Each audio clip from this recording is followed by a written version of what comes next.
Jim had always fantasized about exploring London, and now he was finally there with his buddies. They'd meticulously mapped out their itinerary, eager to hit all the iconic spots.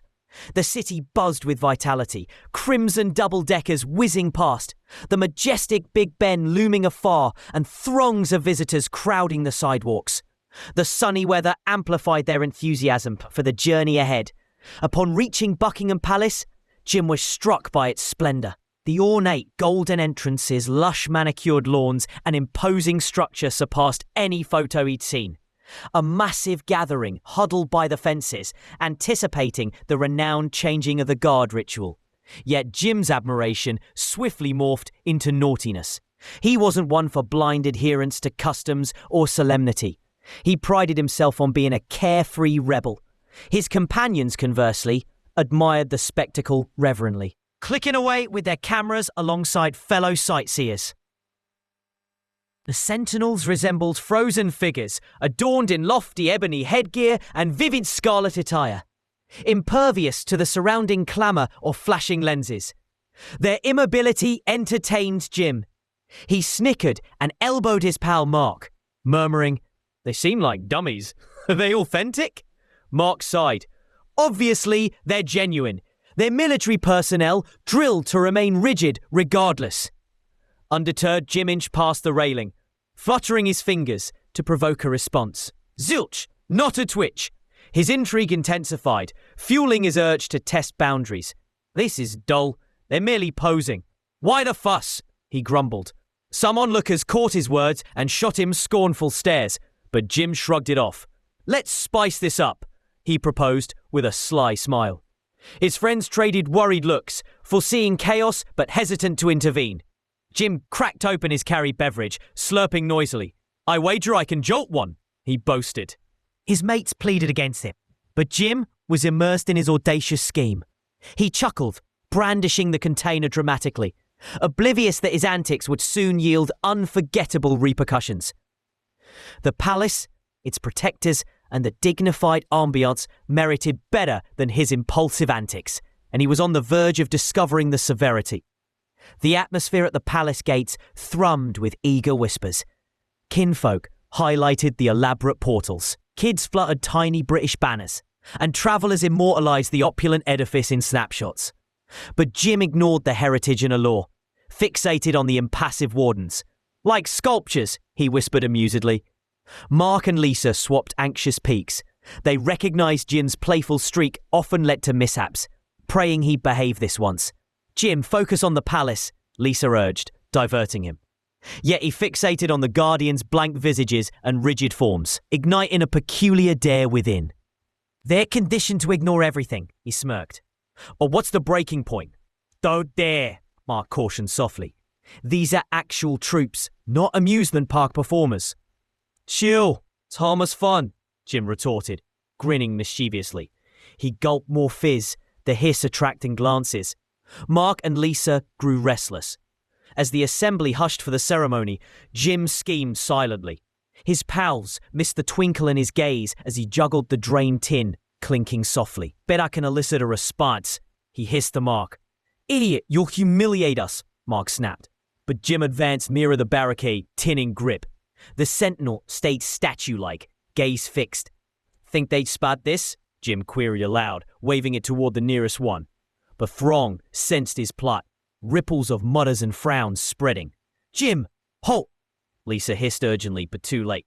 With a wrist snap, he lobbed the tin at the boots. It clanged faintly, the noise amplifying in the quiet. Gasps erupted. Time halted.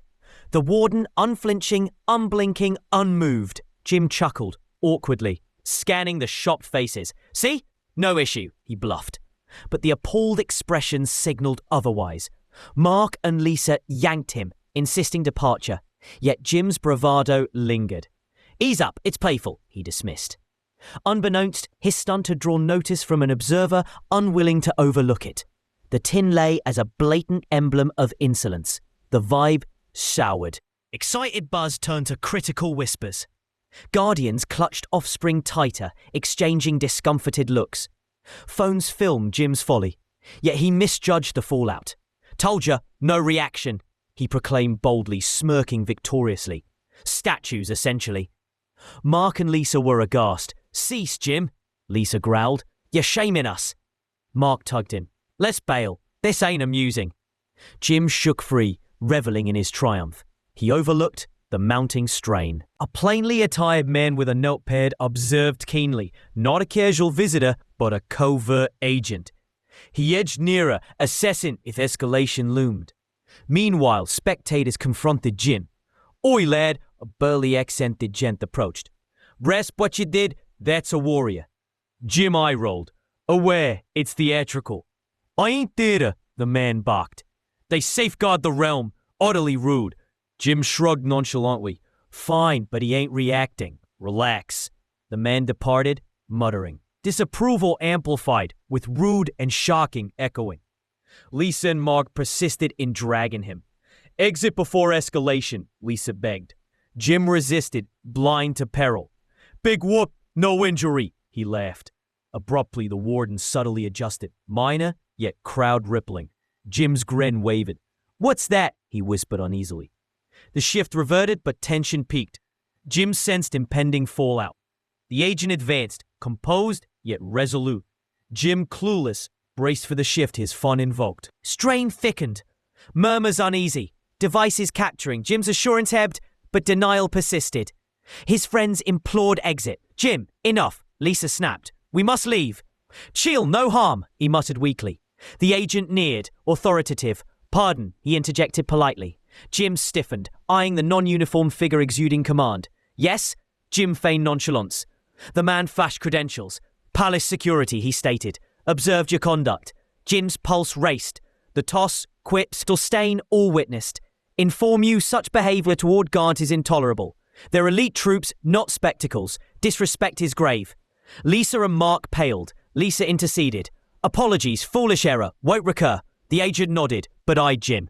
"Comprehend, yet repercussions exist. Your act disrespects protocol." Jim stammered silently, crowd's glares weighing. "Fortunate no further disruption," agent noted. "Need ID for report. Recurrence means harsher." Jim fumbled credentials, cockiness shattered by remorse. Mark and Lisa silent, mixed relief and mortification. Agent departed with warning, "Respect next time."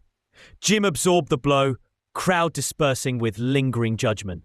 Friends mute, Jim too. But aftermath loomed. The admonition echoed as they retreated. Tripp's joy dissolved into hush. Mark and Lisa lagged, disappointed. Jim uncharacteristically taciturn, sans jests. "What possessed you?" Lisa queried sharply. Jim shrugged heavily. "Didn't deem it major. Guards endure such." Mark halted. "No, they're defenders of legacy, not punchlines. You shamed us all." Jim wordless, acknowledging truth, but unready to concede. He pocketed hands, yearning escape. Yet Palace unresolved. En route to subway, rapid footfalls trail. 2 uniformed cops approached. Jim's heart pounded. These officials stern. "Sir, discuss your Palace conduct," one stated. Jim blanched, glancing friends frozen. Second cop. "Reported incident requires review." Lisa, regrets, silly slip. Cop halted her. "Accountability matters. We prioritize such." Jim. "No intent harm, no disrespect." "Might be," cop replied, "but object throwing at guards serious. Accompany us." Reality crushed Jim. Escorted away. Friends, helpless. In foreign land. Police intervention. Trip nightmare. Consequences just commencing. In compact Palace security room, Jim perched anxiously on chair, fan humming. Officer opposite perused documents. Another guarded door. Jim fidgeted, sweaty. Officer eyed him. "No why here." "Yes," Jim muttered. "Joke, no disrespect meant." Officer arched brow. "Cantos no jest. Guards embody nation, history, ethos, honor. Your act offends all." Jim gulped. "Sorry, thought trivial."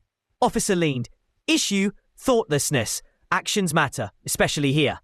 Jim nodded. Excuses futile. Officer, footage reviewed. Inappropriate but not extreme. Report filed. Grasp me in this severity. Jim whispered. "Meaning? If reaction provoked or peace disturbed, charges possible. Misconduct, fines, legal." Jim chilled. Trip peril realized. Officer slid paper, pen. "Formal apology for report. Guard division." banned from Palace during UK stay. Jim scrawled tremblingly, regret deepening. Officer returned ID. Lesson learned. Could have worsened. Exiting under stairs, Jim's thrill day turned regrettable memory. Ordeal scene concluded, but erroneous. Reuniting friends. No ease, only ire. Hotel trek silent. Tense. Lucky warning, Mark said. Could have worsened. Lisa sharp. Embarrassing us. Trip enjoyment, not antics. Jim silent. Judgment heavy. Craved day end, erasure. But far from finished. Hotel arrival, phone buzzed incessantly. Assumed trivial, but screen revealed calls, texts from colleagues, boss, stomach sank. Mark showed phone.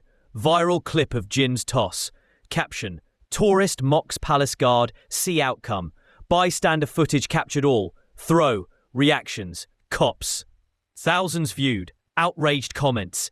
This tarnishes tourists, one read. Zero respect for customs, another. Jim flushed, scrolling brutal critiques. Rude, clueless, egoist. Some urged penalties. Private, gone public. World knew.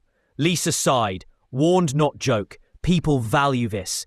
Mark, self-inflicted. Rules apply. Jim slumped, head in hands. Humiliation surpassed officer words. Actions, wreck trip. Image, stared comments. Lesson indelible. Night-long, Jim fixated phone. Comments piercing. Global critique inescapable. Actions life-altering. Morning breakfast, Lisa touched arm. Can't alter past, but rectify. Mark, apologise broadly. Guards all offended. Demonstrate understanding. Jim sighed. Humorless. Unsure start. Forgiveness doubtful. Lisa, responsibility key, not absolution. Day later, Jim phoned Palace security seeking amends. Surprisingly, permitted formal apology delivery. Relief mingled nerves. Chance right wrongs. But confronting fallout. Outside gates, official guided to guards. Apology copy handed, instructions given. Before same sentinels, crowd hushed, incident aware. Hand shook. Jim read, deeply regret actions. Disrespectful, inconsiderate. Misunderstood guard significance, let ego prevail. Paused, continued. Actions offended guards, nation's heritage. Full accountability, vow learn. Truly sorry. Silence followed. Guards immobile, discipline amplifying weight. Crowd applauded softly, some encouraging. Departing, Jim relieved. Burden eased, amends path begun. Post-apology, emotions swirled. Relief, residual guilt. Friend supportive. Proud owning it, Lisa said. Took courage. Mark, many wouldn't. Jim reflected, didn't see escalation. Lisa, respect in smalls, value traditions others. Hotel return, Jim laptop opened. Compelled more. Guard's apology insufficient. Share lesson. Typed post. Recent error unforgettable. Palace, toss literate guard feet. Fought jest, now no wrong. Guards symbolize history, culture, honor. Lacked that. Deeply sorry. Learned respect mandatory everywhere.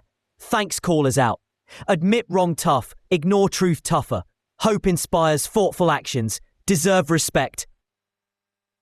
Posted, anxious yet relieved. Comments flooded. Surprisingly positive. Needed accountability. Kudos owning mistakes. Days on, criticisms lingered, but sincerity praised. Messages shared similar tales. Trip remainder, Jim respected sights, people. Learning enriched humility, curiosity. Years hence, palace memory, not shame, but pivot. Teaching respect, duty, evolution. Lesson lifelong. Shared onward.